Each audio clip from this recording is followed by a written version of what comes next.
Housekeeping यानी जो भी फाइल्स आपके फर्म के लिए यूज़फुल हैं उनको सही तरीके से ऑर्गेनाइज करके रखना, फोल्डर हायरार्की सही तरीके से बनाना, वर्जन कंट्रोल सिस्टम बनाना ताकि आपको समझ में आए ये फाइल कौन से वर्जन का है। मतलब ये अगर वापस फ्यूचर में अपडेट होता है तो आप पहले वाली फाइल्स को अगर आपको चाहिए तो वो किस तरीके से रेफर कर सकते हैं। ये इसके लिए वर्जन कंट्रोल सिस्टम इम्प्लीमेंट करना इम्पॉर्टेंट है। और टाइम टू टाइम आपका जो डेटा है उसका बैकअप लेना, ताकि अगर आपके मशीन को कुछ हो जाए तो आप जो बैकअप आपने लिया था उसकी सहायता से आप आपका काम वापस शुरू कर सके। इसे हाउसकीपिंग कहा जाता है। जब आप कोई फाइल्स सही तरीके से रखते हो तो आपको वो फाइल्स वापस अगर ढूंढनी है तो आपको ये बहुत आसान हो जाता है। मान लीजिए आपके दो फर्म्स हैं, एबीसी कंप्यूटर्स लिमिटेड और XYZ इन्फोटेक प्राइवेट लिमिटेड। ये दो फर्म्स हैं। उन दो फर्म्स के लिए आपके पास परचेज बिल की कुछ एक्सेल फाइल्स है, सेल्स बिल की कुछ फाइल्स है, पार्टी लेजर्स है, कस्टमर डिटेल्स है। वैसे ही XYZ इन्फोटेक प्राइवेट लिमिटेड की भी purchase bill, sales bill, party ledgers, customer details, ये कुछ फाइल्स है। मतलब ये फाइल्स आपको सही तरीके से कैसे रखनी है वो हम अभी देखने वाले हैं। वैसे ही कुछ कॉमन फाइल्स हैं, मतलब जो XYZ इन्फोटेक प्राइवेट लिमिटेड और ABC कंप्यूटर्स दोनों के लिए जो यूज़फुल है वो फाइल्स है, जैसे advertisement designs, festival offer designs, newspaper agent contact details, agreements वगैरह। ये कुछ फाइल्स है जो कॉमन है, मतलब जो ABC और XYZ दोनों में कॉमन है, ऐसी कुछ फाइल्स आपके पास हैं। अभी इन सबको अगर आप सही तरीके से रखते हो तो आपको समझ में आ जाएगा कि आप कैसे रखना है, ये आपको समझ में आए। जैसे कि मैंने एक ड्राइव लिया है एग्जाम्पल के लिए, जिसमें ABC कंप्यूटर्स लिमिटेड का एक फोल्डर बना है। वैसे ही XYZ इन्फोटेक प्राइवेट लिमिटेड का भी फोल्डर बना है और उसके अंदर परचेज बिल्स, ABC के अंदर ABC के purchase bills, sales bills, party ledgers, customer details वगैरह अलग अलग फोल्डर्स बनाए हैं जो ABC कंप्यूटर्स लिमिटेड इस फोल्डर के अंदर है। वैसे ही XYZ इन्फोटेक प्राइवेट लिमिटेड इस फोल्डर के अंदर उस कंपनी के purchase bills, sales bills, party ledgers, customer details है।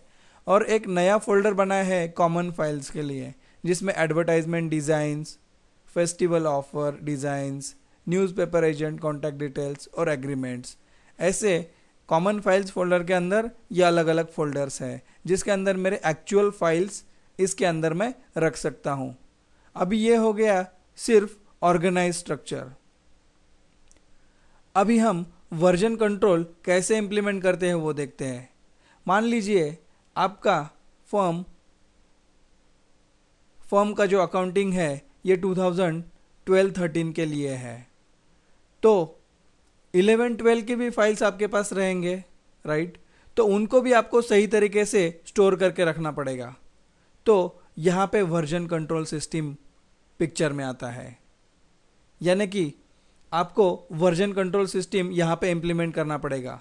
यानी कि ABC कंप्यूटर लिमिटेड के अंदर हमें दो फोल्डर्स बनाने होंगे। एक फोल्डर रहेगा 2011-12 के लिए और दूसरा फोल्डर रहेगा 2012-13 के लिए, ताकि आप सही वर्जन की फाइल को रेफर कर सके। अगर आप ये पिक्चोरियल फॉर्मेट में देखना चाहते हो तो ये देखिए, इसमें ABC कंप्यूटर्स लिमिटेड इसके अंदर 2011-12 ये हो गया 11-12 इस ईयर का वर्जन, और दूसरा जो वर्जन है वो 12-13 का है। तो 11-12 के अंदर customer details, party ledgers, purchase bills, sales bills वगैरह, ये 11-12 रिलेटेड जो फाइल्स है ये इस फोल्डर के अंदर रहेंगे। वैसे ही 12-13 के अंदर 12-13 के फाइल्स रहेंगे। मतलब ये जो है इसके दो वर्जन्स है। पहला वर्जन जो है 11-12 का और दूसरा वर्जन है 12-13 का। इस तरीके से कॉमन फाइल्स में भी आप चाहिए तो जो चाहिए वो वर्जन्स आप बना सकते हो।